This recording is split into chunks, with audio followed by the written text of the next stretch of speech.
हमारा वतन सबसे तेज, सबसे आगे। ओबीसी आरक्षण संघर्ष समिति ने आयोजित की प्रेस कॉन्फ्रेंस। वर्ष 2018 के नियमों में संशोधन की उठाई मांग। बेरोजगार युवाओं के साथ हो रहा कुठाराघात। नियमों में संशोधन नहीं किया तो उग्र आंदोलन की दी चेतावनी। विगत 17 अप्रैल 2018 को ओबीसी का जो आरक्षण नियम था उसमें संशोधन करके भूतपूर्व सैनिकों का जो पहले 12.5% का अलग से आरक्षण तय किया गया था उसको ओबीसी के 21% आरक्षण में समायोजित कर दिया जाता है। इस विषय को लेकर आज हम आपके समक्ष प्रेस वार्ता कर रहे हैं।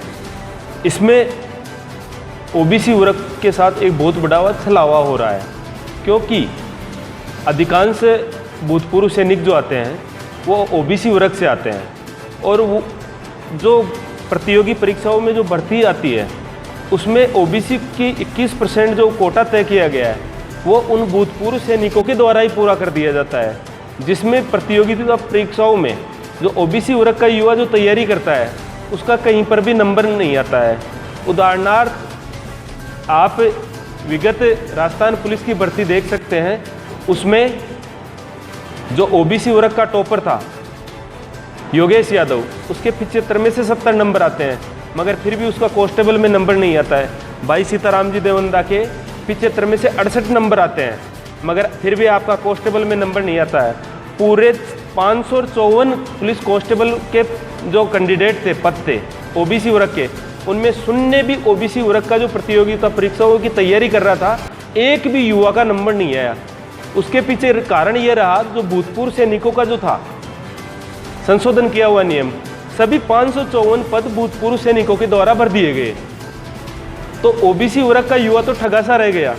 इसी विषय को लेकर हम आज आपके समक्ष ये प्रेस वार्ता कर रहे हैं। 1988 से चला आ रहा भूतपूर्व सैनिकों का 12.5% आरक्षण अलग से तय किया जाता था और पहले वो ओबीसी का जो 21% का जो आरक्षण था उससे बिल्कुल अलग था, जिससे ओबीसी वर्ग का युवा नौकरी भी लगता था और भूतपूर्व सैनिकों को भी नौकरी मिलती थी। हमारी ये जो मांग है वो एक बिल्कुल जायज़ मांग है। सरकार को इस पर त्वरित प्रभाव से अमल करके इस नियम को पूर्व में जैसा था वैसा करना चाहिए, अन्यथा ये युवा आंदोलन की ओर अग्रसर है और इस आंदोलन का रूप काफ़ी बड़ा भी हो सकता है।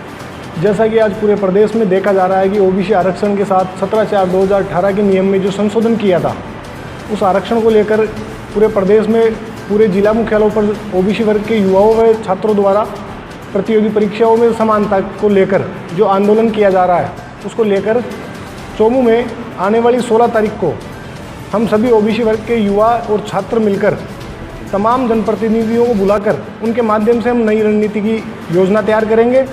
भाई हम इस आंदोलन में क्या और रूपरेखा बना सकते हैं, उस रूपरेखा को बनाने के लिए 16 तारीख को दोपहर बाद 3 बजे रामबाग गार्डन में एक आम मीटिंग बुलाई गई है। उस आम मीटिंग में ये निर्णय लिया जाएगा कि ओबीसी वर्ग का युवा और ये जो परेशान है वर्ग, इस परेशान वर्ग के द्वारा क्या प्रयास किए जा सकते हैं जिससे सरकार पर दबाव बने और दबाव के बाद आरक्षण में जो छेड़छाड़ की गई थी वो पूर्व की भांति वापस की जाए। मेरा चयन कृषि पर्यवेक्षक भर्ती 2018 और कृषि पर्यवेक्षक भर्ती 2021 में जनरल कैटेगरी में 1.5 गुना में मेरा सिलेक्शन हुआ था, लेकिन जब 1 गुना का रिजल्ट आया तो मुझे ओबीसी कैटेगरी से भी बाहर कर दिया गया। जब मैंने इसकी जांच की और RSMSFC कार्यालय में गया तो वहाँ मुझे बताया गया कि ये जो आपका से जो सिलेक्शन नहीं हुआ है उसके पीछे हॉरिजॉन्टल रिजर्वेशन लगा है, यानी भूतपूर्व जो सैनिक है वो भूतपूर्व सैनिक आपके ओबीसी के कोटे की सीटों को खा रहे हैं, यानी वो कम कर रहे हैं। तो हम सरकार से मांग करना चाहते हैं कि जो 2018 से पहले नियम था उस नियम को आप वापस लागू करो और जो जितना भी नुकसान हुआ है ओबीसी की पदों का उन पदों को स्वीकृत करो। नई जो भर्ती आएगी उन नई भर्ती में उन पदों को जोड़े और जितने बेरोजगार हुए हैं, जितने युवा बेरोजगार हुए हैं उनको वो सीट उपलब्ध करवाई जाए। मेरी सरकार से यही मांग है। हमारी एक मांग उठती आ रही है अभी 1 महीने से। 17 अप्रैल 2018 को ओबीसी आरक्षण के नियमों में कुछ परिवर्तन कर दिया गया राज्य सरकार के द्वारा, तो उसमें जो एक्स सर्विसमैन की कोटे की जो सीट थी 17 अप्रैल 2018 से पहले वर्टिकल के नियम में थी तहत और 17 अप्रैल 2018 के बाद में उसको हॉरिजॉन्टल में परिवर्तित कर दिया गया, जिसमें ओबीसी वर्ग के पुरुष युवाओं को भारी नुकसान हो रहा है अभी आने वाली वैकेंसियों में भी। और पिछली विगत जो वैकेंसियाँ हुई, जैसे राजस्थान पुलिस है, एसआई सब इंस्पेक्टर है, जो रेट की वैकेंसी है, इसके अलावा कृषि पर्यवेक्षक 2021 और 2018, इनमें बहुत सारे जो ओबीसी वर्ग के जो पुरुष युवा है वो वंचित रह गए हैं नौकरी से।